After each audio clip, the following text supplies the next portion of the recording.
The night of July 31st, 2024. Tehran, Iran lies in silence.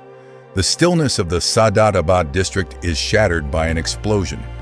A blast powerful enough to shake the ground, shatter windows, and reduce a luxurious villa to rubble. This was where Ismail Haniyeh, the political leader of Hamas, was staying. He came here as an honored guest, a living symbol of the axis of resistance led by Iran. He was believed to be completely safe, protected by the most elite forces of Iran's Islamic Revolutionary Guard Corps, IRGC. But the truth was far different, because in a single moment, everything changed. Right in the heart of the Middle East's safest city, one of the most powerful figures was assassinated. This was not an airstrike. It was not a skirmish. It was a daring assassination executed with surgical precision right in the arms of the enemy. The question is not who did it. The real question is why? Why did Israel dare to carry out such a risky operation? And more importantly, why does Iran deny the truth, covering it all up with a fabricated story? This is the story of an assassination that shook the balance of power in an entire region. And this is the answer to the mystery of how one man was killed in a place no one thought could ever be touched. To understand who Haniyeh was, we must go back in time to where he was born, the Shati refugee camp in Gaza. This was not just a name on a map, but a symbol of loss, of the pain of displacement. It was a place where hundreds of thousands of Palestinians were forced to abandon their homes, living in cramped and harsh conditions. And it was there, in 1962, that Ismail Haniyeh was born. Haniyeh's childhood had no room for innocent games. It was shaped by poverty loss and a simmering rage. Each passing day, he witnessed the despair of those around him, and that fueled a fire of discontent within him. That fire led him to a pivotal turning point. That moment came when he enrolled at the Islamic University of Gaza. This was not just a place of learning, but the heart of a movement. It was here that he met Sheikh Ahmed Yassin, a spiritual leader, the revered founder of Hamas. Yassin saw in Haniyeh a sharp intellect and an unyielding will. He mentored Haniyeh, transforming the young man from the refugee camp into one of his most trusted aides. The assassination of Yassin in 2004 left a power vacuum, and Haniyeh, with his experience and influence, stepped up. He quickly became a rising star within Hamas's ranks. In 2006, Hamas shocked the political world by winning a landslide victory in the Palestinian elections. Haniyeh, as prime minister, emerged on the global stage as a moderate face. Initially, many expected him to be a negotiator, someone capable of making compromises. He even spoke to Western media, discussing the possibility of dialogue. But that was only a facade. Deep down, Haniyeh remained a warrior. Whether in Qatar or diplomatic offices, he was part of a larger network.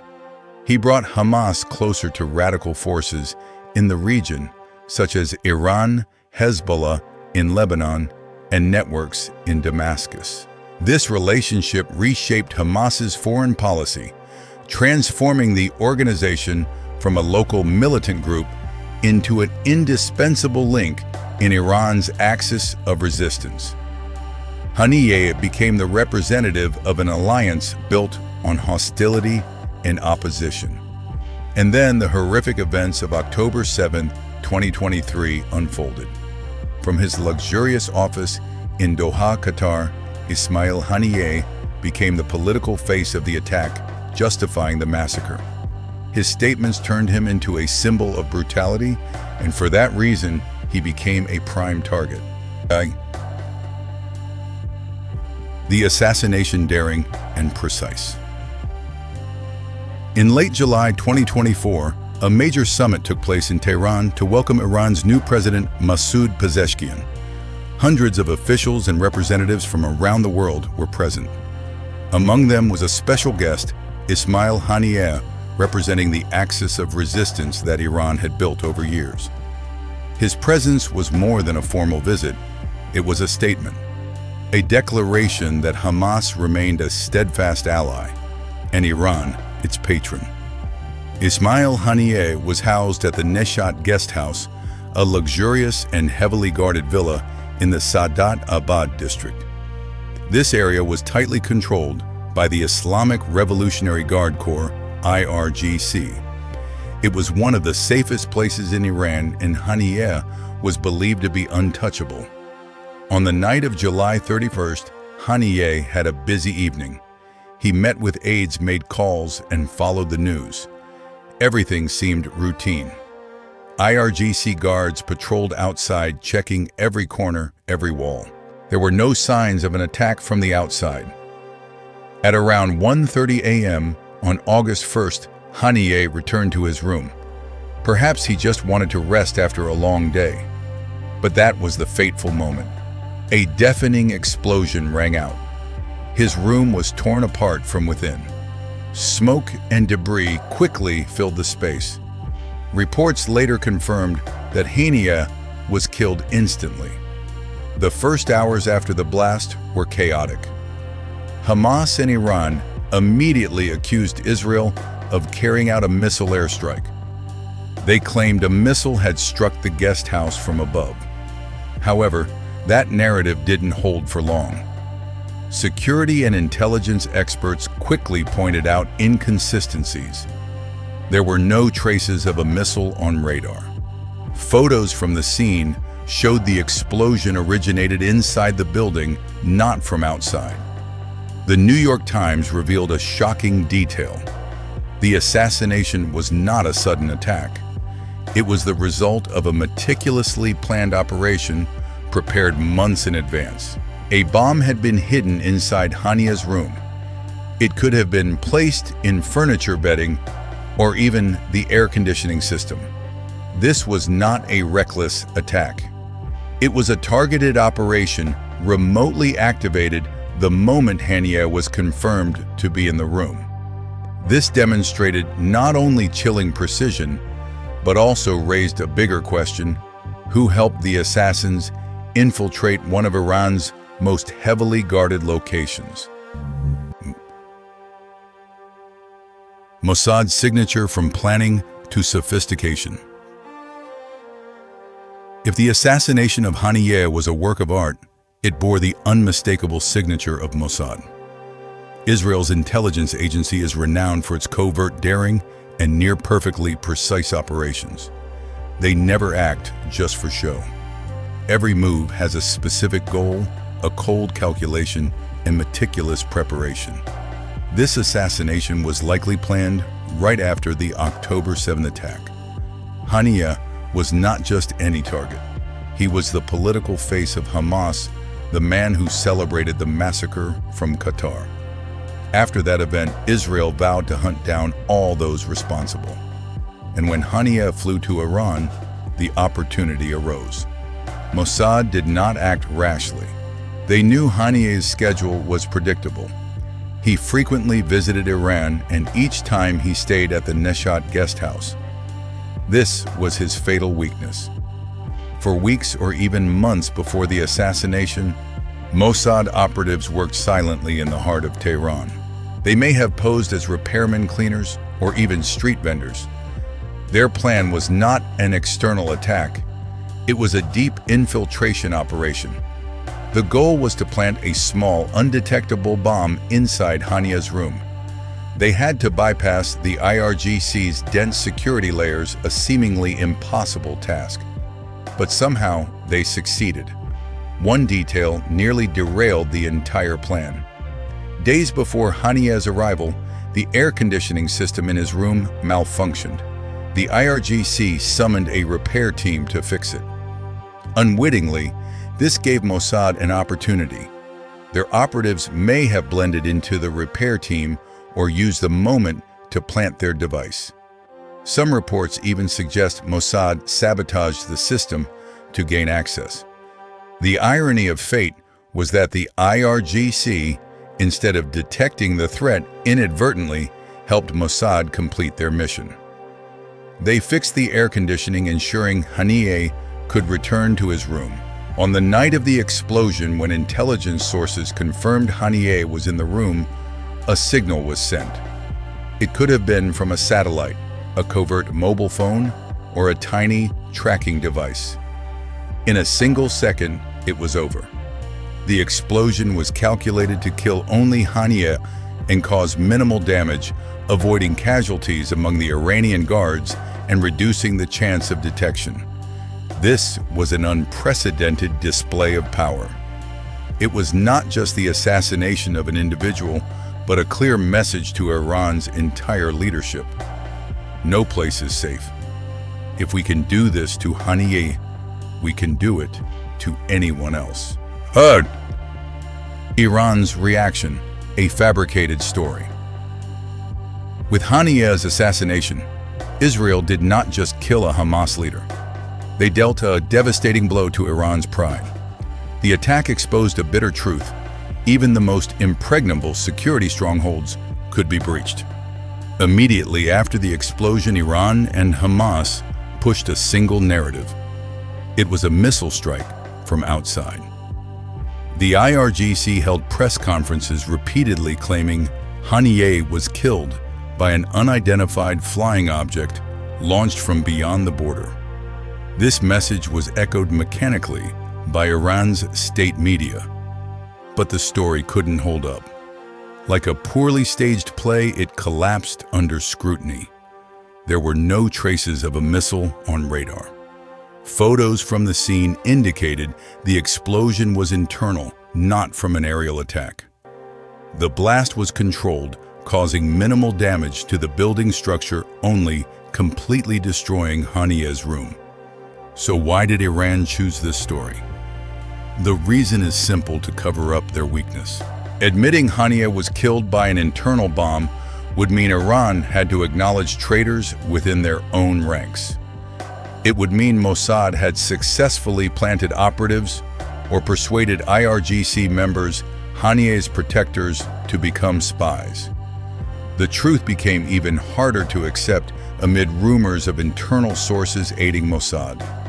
It could have been a cleaner, a repair technician, or even a low-ranking member of Haniyeh's security team.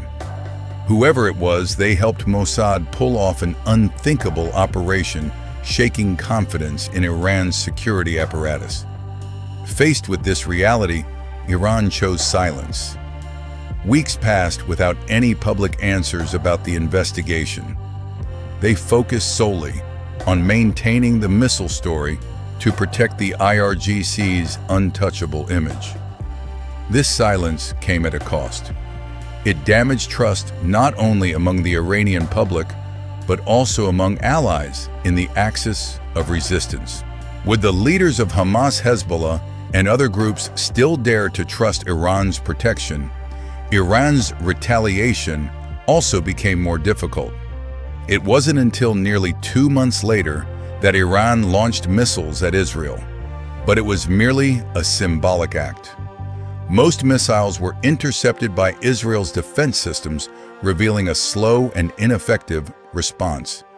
Haniyeh's assassination ushered in a new era.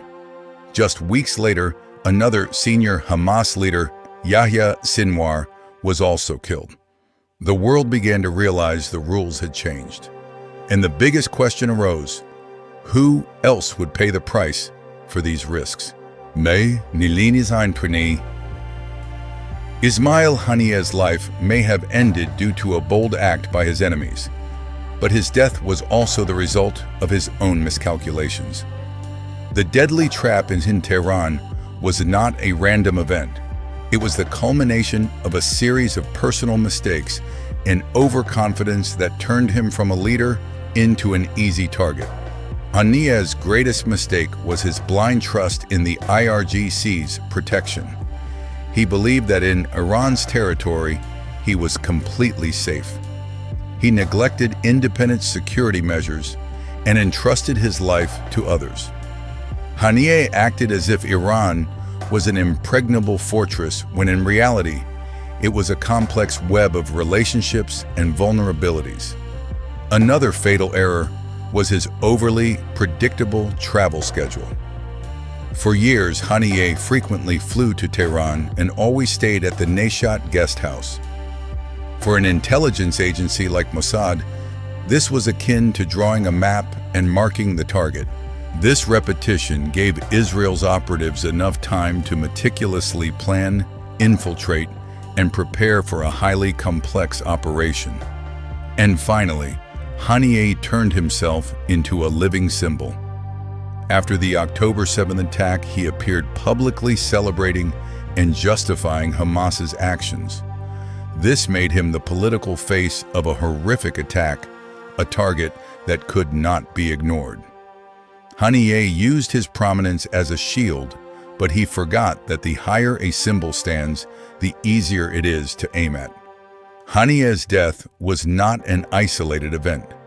Within hours, another senior Hezbollah leader, Fuad Shukr, was assassinated in Beirut. This suggested a coordinated Israeli campaign targeting key figures of the axis of resistance across the region. It was a powerful message, an unprecedented display of Israel's strength.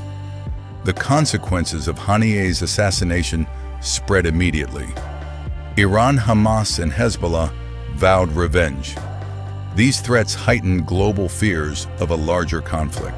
Oil prices surged, stock markets wavered, and Western governments issued travel warnings for the region. This assassination also carried profound symbolic weight. It proved that even the most heavily guarded figures, those believed to be safe in the arms of a military power, were not secure. It showed that the world of espionage is no longer just Cold War battles, but a sophisticated game of wits where a single small mistake can alter history. And with Haniyeh gone, another question emerged. Who would be the next target in this endless conflict? Me? The assassination of Ismail Haniyeh was not just an event, it was a milestone. A milestone of Israel's daring, Iran's vulnerability, and a conflict that has changed its rules. Haniyeh's death made it clear that in the world of espionage and proxy wars, no place is absolutely safe. The story of Haniyeh is a costly lesson in miscalculation. He bet his life on a security system he blindly trusted, on a predictable schedule, and on a political position that made him an unavoidable target. In the world of spies, the smallest mistake can lead to a tragic end, and a sofa or a broken air conditioner can be the key that opens the door to death. The world has witnessed the Middle East conflict escalate rapidly. From Haniyeh's assassination to retaliatory missile strikes and the death of Yahya Sinwar, each event was a heavy blow to the balance of power. It serves as a reminder that when tensions reach their peak, a single spark can ignite a massive explosion. And now, as the dust settles, the question remains, who will be next? Who will be the next target in this chess game of espionage and confrontation? Where will this war lead? Can it be stopped? Or will it continue to sweep away the lives of others, innocent civilians in a cycle of hatred and retaliation? These are the questions we must ponder. If you found this story compelling, share your thoughts in the comments below. What methods do you think Mossad used to infiltrate Iran? How do you believe this assassination will impact the region's politics in the long term? Hit the like button if you want to see more dramatic and mysterious stories like this. Don't forget to subscribe and turn on notifications to stay updated with our latest videos.